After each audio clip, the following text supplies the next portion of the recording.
The disappearance of the Soder family's French connection, the mystery of Oradour-sur-Glane. France, a land steeped in history and culture, is also a repository of countless haunting stories and unsolved mysteries. From the phantom of the Paris Opera to the secrets hidden within ancient chateaux, the veil between worlds seems particularly thin here. But one story, etched in stone and memory, stands apart: Oradour-sur-Glane.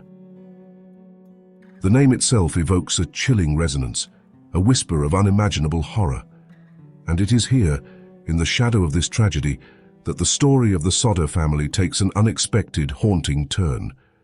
A turn that deepens the mystery surrounding their children's disappearance. The Soder family's tale is one of profound loss and enduring questions. On Christmas Eve 1945, a fire engulfed their home in West Virginia. In the aftermath, 5 of their children vanished, leaving behind only unanswered questions and a lingering sense of unease. But the mystery doesn't end there. A cryptic photograph, a whispered rumor, and a desperate search led the Soder family across the Atlantic to the heart of France, to a place where the echoes of another tragedy still reverberate. Oradour-sur-Glane is more than just a village. It is a memorial, a stark and silent testament to the unspeakable atrocities of World War II. On June 10, 1944, this peaceful village was forever scarred by the barbarity of the Nazi regime. German SS troops descended upon Oradour, rounding up its inhabitants with ruthless efficiency. Men, women, and children were forced from their homes, their lives about to be irrevocably shattered. The air crackled with fear and uncertainty. The men were separated from their families, herded into barns and sheds.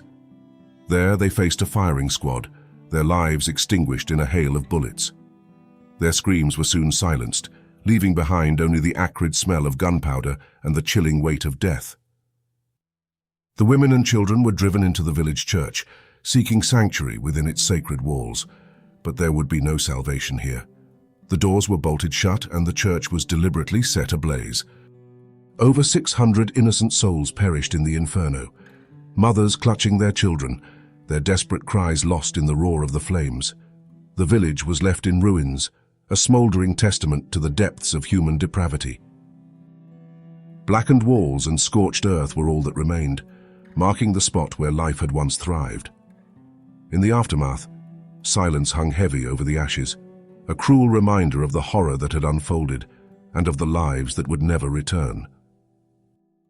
Today, Oradour-sur-Glane stands as a permanent reminder of the horrors of war, a place where time has stood still, preserving the memory of those who were lost, a haunting echo of a past that must never be forgotten. The Soder family, Italian immigrants carving out a life in the hills of West Virginia, seemed worlds away from the horrors of wartime France. Surrounded by the quiet rhythm of rural American life, they built a home filled with hope, hard work, and the promise of a better future. The laughter of their children echoed through the Appalachian valleys, a stark contrast to the distant rumble of global conflict. Yet despite the oceans and continents that separated them from Europe's blood-stained battlefields, the shadows of tragedy would find their way into the heart of their peaceful existence, linking their fate to a much larger, haunting narrative. But fate, it seems, had other plans.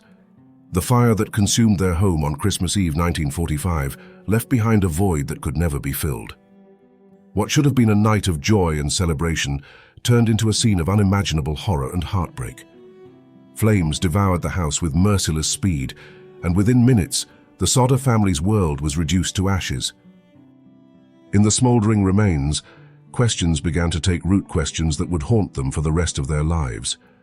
The loss was not only physical, but spiritual, tearing a hole through the very fabric of their family and leaving behind a silence that screamed for answers.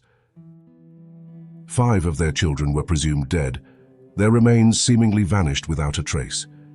But the Soders refused to accept this conclusion.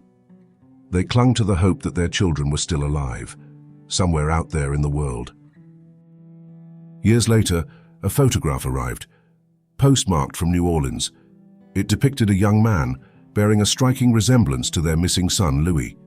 A handwritten note accompanied the photo, claiming that Louis was alive and well, living in France.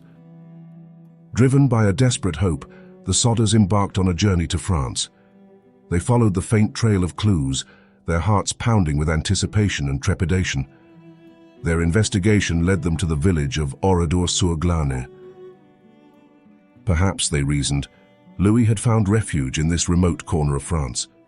Perhaps he had been taken in by a family who had survived the massacre. But their search in Oradour yielded nothing. They found no trace of Louis, no whisper of his presence, only the haunting silence of the ruins and the weight of unimaginable loss. The connection to Oradour-sur-Glane added another layer of complexity to their already tragic story. The Soders' visit to Oradour-sur-Glane underscored the enduring nature of loss. The ruins of the village became a backdrop to their own personal tragedy. Two families, separated by time and geography, yet united by the shared experience of unimaginable pain. The desperate hope for answers, the gnawing uncertainty, the constant questioning, these were the burdens they carried. The Soders' search for their children mirrored the collective search for meaning in the face of senseless violence.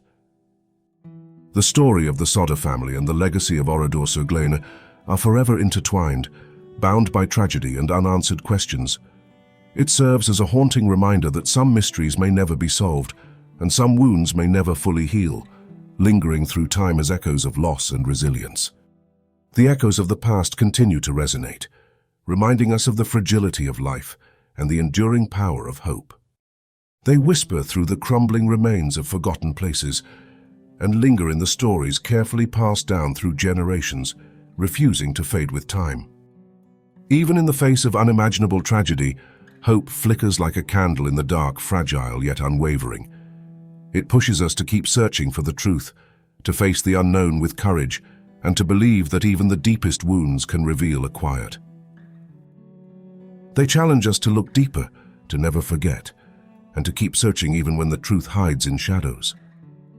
These stories reach across time, pulling us into their mystery and urging us to follow the faintest trail of clues, no matter how cold. In chasing the truth, we aren't just solving a puzzle, we are keeping the search alive, refusing to let the story fade, and refusing to accept that some voices must remain lost in the dark. These stories remind us that history is not just about facts and dates, but about lives forever changed, questions left hanging, and the whispers of those who came before us. Thank you for watching. If this story moved you, stay tuned for more powerful histories and enduring mysteries, because sometimes the past is not as distant as it seems. Please like, share, and subscribe for more stories that uncover the hidden truths of history and the mysteries that refuse to fade.